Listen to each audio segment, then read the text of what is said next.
Pituitary Tumor Adventure, Monday, June 21st, 3:47 p.m. I hate those chairs. No, the chairs are nice, but uncomfortable. I got sleep.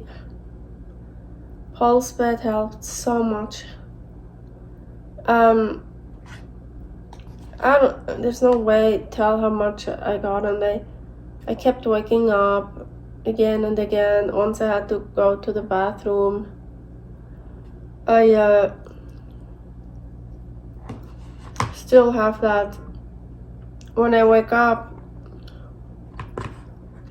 it's usually always the same. Like, I don't get the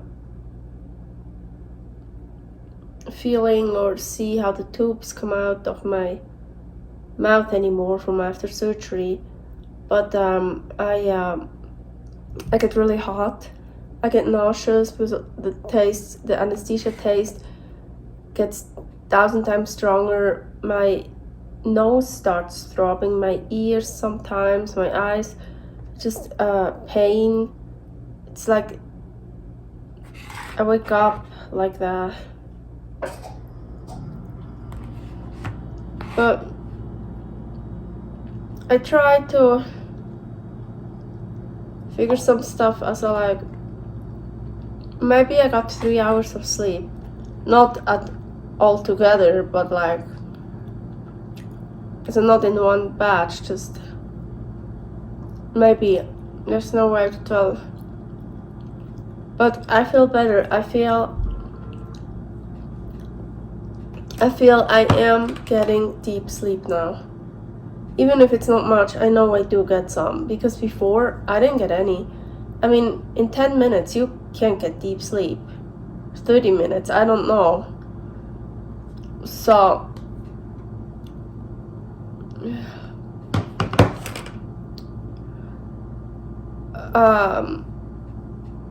that's the most important thing, sleep. Also, the nurse said that, because today, Monday, I should have gotten my sodium testing again, go to Quest Labs. Nurse said, no, I need sleep. Yeah.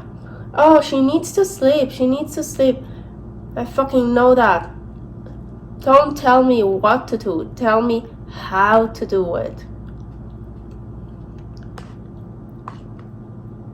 But yeah, I think I'm a bit like most people. That's a problem. Nurses are overwhelmed with me. It's not their fault. They're not trained to handle someone like me. Okay.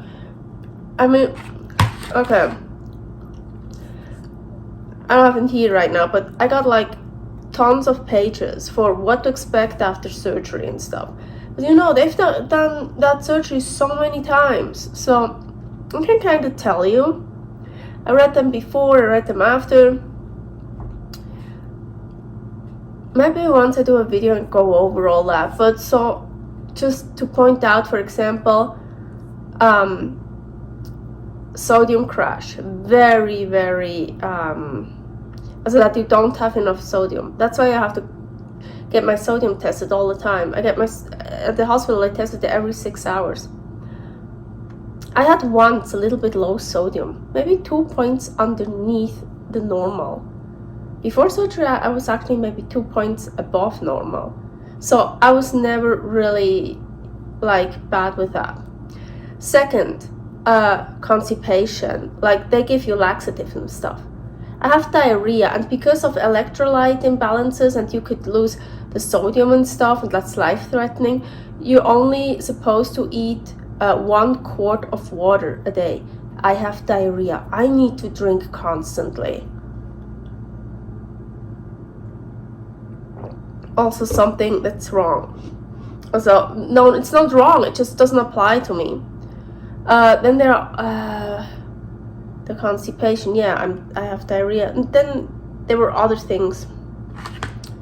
I don't remember. I wasn't planning to talk about that right now.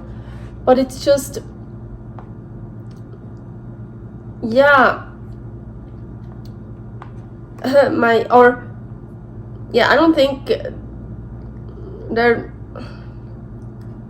is most people, they probably, I mean, of course you don't sleep well in the hospital or after surgery, so maybe you sleep 1 or 2 hours at a time, but then you do something and you sleep again a little bit. I didn't sleep at all. I slept maybe 10 minutes. That's nothing. That's bullshit. Because PTSD shit, usually you also don't get that. I thought there was other stuff that was written there that totally doesn't apply to me. So yeah, anyways, just hard. Yeah, my diarrhea got worse again. It got also to, I ate maybe that much of beef, and still while eating, really bad pain. Now I'm eating a bit, and so far it looks okay. We'll see. I usually at home I always eat with my hands. You might have seen me eating with chopsticks. Only reason I did that is because I needed to keep my hands a bit clean, because of like nose and doing stuff, you know. And I'm so sick. I was so sick and tired and no energy. Just eat, and then I couldn't just wash my hands properly or whatever. Usually I also always have a towel with me, wet towel, to then clean my hands. But this is how I eat. With my hands. I still can't really bite. So last night I spent like majority of the time probably moving around or doing exercises, because shoulder exercises. I have a shoulder impingement. It hurt so bad, I was screaming. And really I couldn't, I mean, you can't, you're so in pain. Like I couldn't be like this. I either had to have a hot water bottle somehow, or doing some exercises, or like, you can't, it hurt so much.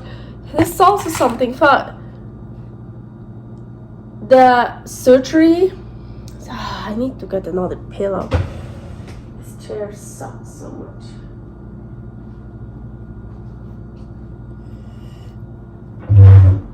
Maybe I get a little bit more.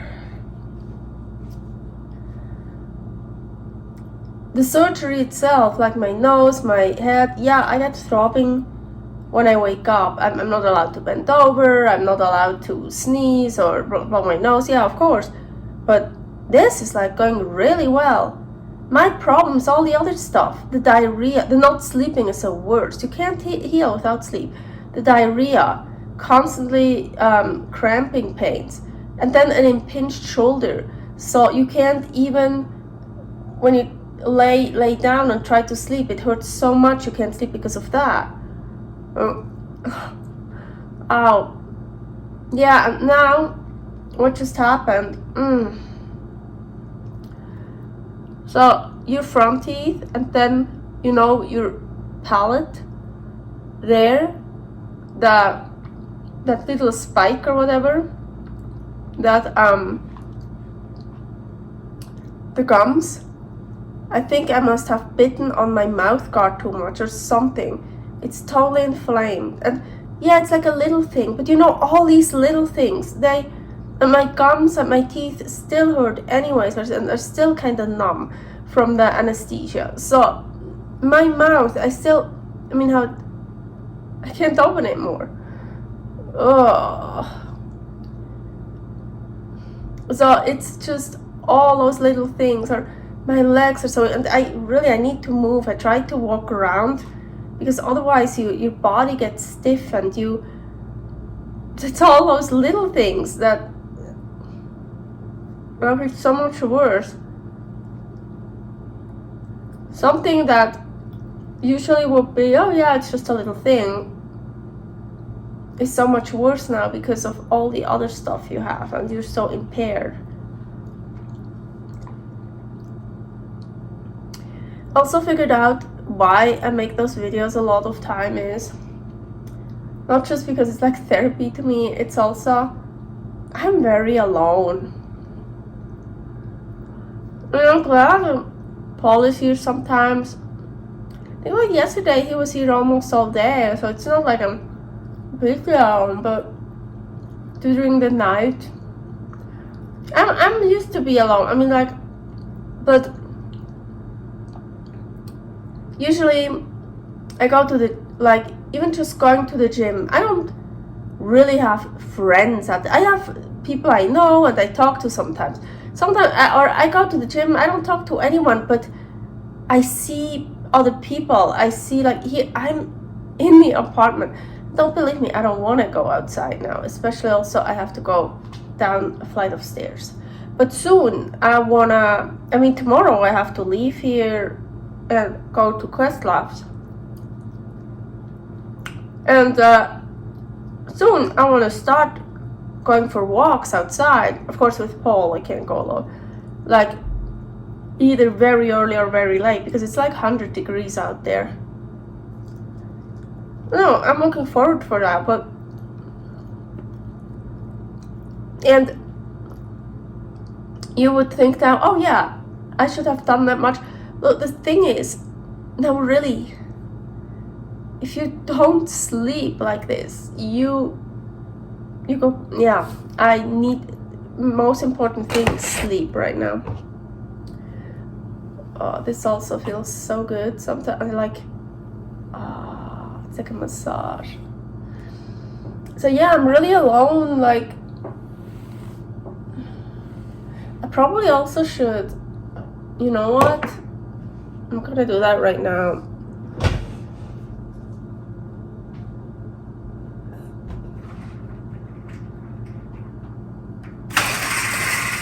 Oh, I was so crazy light sensitive. Now it's better. I just opened up. I can actually see the sun now. I'm also always artificial lights in here, right? Oh, it's blinding me. See, can you close it again? Now it feels good and not good. I don't know. Oh no, it's too. You see, it's too bright. No. Ah.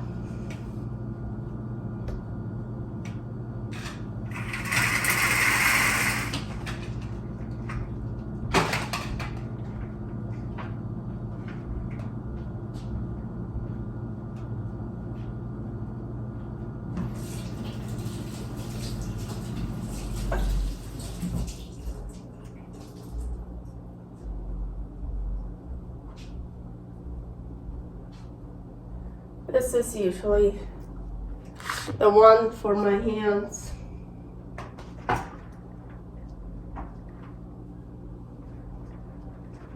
No, I don't tolerate the sunlight.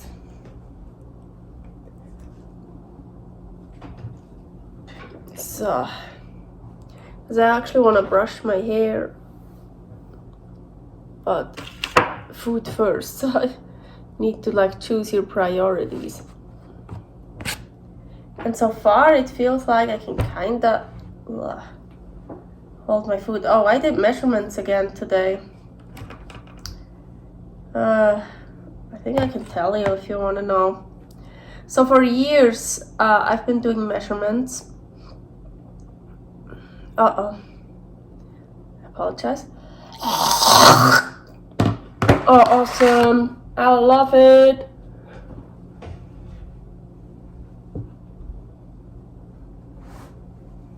It's gonna be a big one. Gonna be a big one. Oh. Beautiful. Oh my gosh, so beautiful.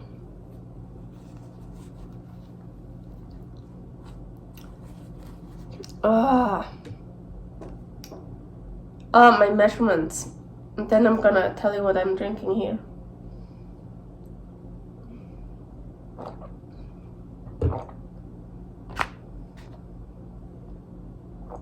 So for years I've been doing measurements. I used to train a lot. I used to perform. So I just also wanted to, so you see the change in your body. And I think like once, when I got really sick, I stopped doing like all the measurements or with the body pictures.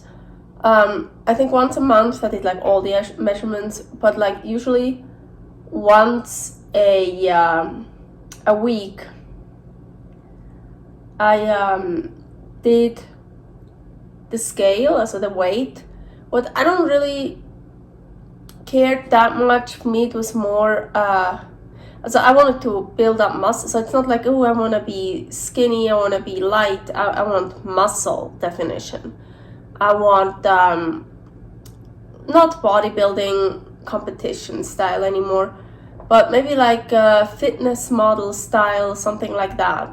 I want my six-pack back. Yeah, hey, I'm fucking honest. And no, I don't want a six-pack, a skinny six-pack. I want to be, feel, and look the best of myself. Naturally, it's not going to be possible anymore. I mean, I have to take steroids every night. I have to take hormones now, but you know what I mean. So I've done everything naturally so far. I don't want to go over the top. Just, yeah. Oops. So, but what I used to do is like every week I measure like my important measurements, and that means that the weight, just to kind of know what's going on, the waist, because I don't have an hourglass figure, I'm more like a stick. Then my love handles, because that's my problem zone, and my hips. And the only way I actually measured my hips, because I had my fitness pal, and I stopped using it. Chronometer or whatever is much better for the food intake and stuff. But then I started using my fitness pal again for the measurements, because it's really cool. They love charts, how it looks. And in my fitness pal, you can give in the weight, the waist, the neck. I was like, what the fuck, the neck? I put my love handles in for the neck, so I don't fucking care about my neck. And hips. So I was like, okay. So that's why I just added the hips. The hips is usually always, I'm an ectomorph. I don't want this big booty that's so in right now, but it would be nice to have a little bit of cushion also to sit down. So it's really bony, and maybe to have a little bit of a shape, right? So the hips is the only one could go up, right? But otherwise, of course, love handles, the waist, you want to go down. But anyway, so I just did measurements again today. I was really curious.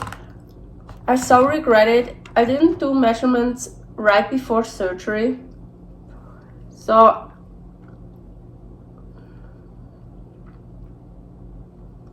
here I can tell you, you see, before, as I had surgery June 11th, I did measurements May 25th, and there I was 129 pounds, and I know for a fact it went up above 130. So I would guess, and because I was so nervous, I was just meet the next, what saved me from IBS attacks or crazy binge eating stuff. But I was putting on weight, and that huge ass ribeye I ate right before surgery, also like the night before, I must have been over 130 for sure. 131, 132, maybe like that. That's probably how I went into surgery. I always weigh myself the same usually, but now it's a bit different. It's usually after I get up. Oh shit.